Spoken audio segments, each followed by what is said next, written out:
Marami talagang mga fans ang nangihinayang sa pelikulang ginagawa ni Echo na ang katambal ay si Ann Curtis na may title nga na The Loved One. Mas bagay daw kasi yon sa kanila ni Miss Janine Gutierrez.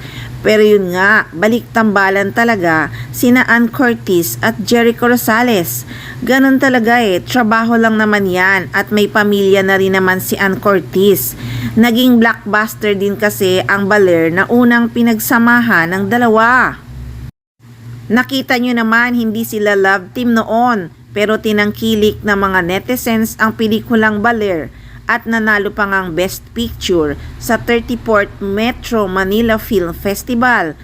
Yung story kasi dyan ang tinitingnan at yung pagganap ng mga magagaling na pag-arte, di ba? Ann Curtis ba naman at Jericho Rosales? Kahit hindi love team, nag-click ang tambalan. Kinilig din sa kanilang mga netizens. Hindi naman siguro yan magbabalik tambalan kung walang chemistry din sina Ann Curtis at Jericho Rosales. Magaling talaga kasing mga artista yan. Sa galing talaga nila doon nakapokus ang mga manonood. At huwag kayong mag-alala guys, may sinabi rin naman sa Echo sa interview ni Julius Babaw na talagang may ginagawa sila ni Janine Gutierrez sa kasalukuyan. Pero hindi pa nga pwedeng i-announce kasi pinatatapos lang ang big films or big projects ni Janine Gutierrez na ginagawa ngayon. Working together, we're actually working together now. Where? Sir? Well, we're developing a story Oh, okay.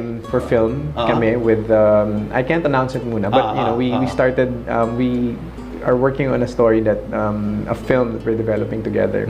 Now, she's working on a project now. I'm not allowed to announce it, but she's very busy finishing this project.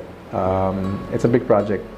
So ayan guys, sa bibig mismo ng galing ni Jericho Rosales na talagang may ginagawa nga sila ni Janine Gutierrez. Hindi lang talaga pwedeng i-announce pa sa ngayon. So guys, malapit na nating malaman ang project secret ni Janine Gutierrez.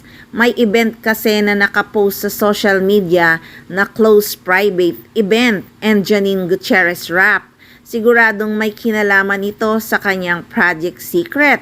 Sobrang nakaka-excite na kaya talagang inaantabayanan ang mga updates. Kaya guys, abang-abang lang. Syempre, dito lang yan sa Maarteng Machika!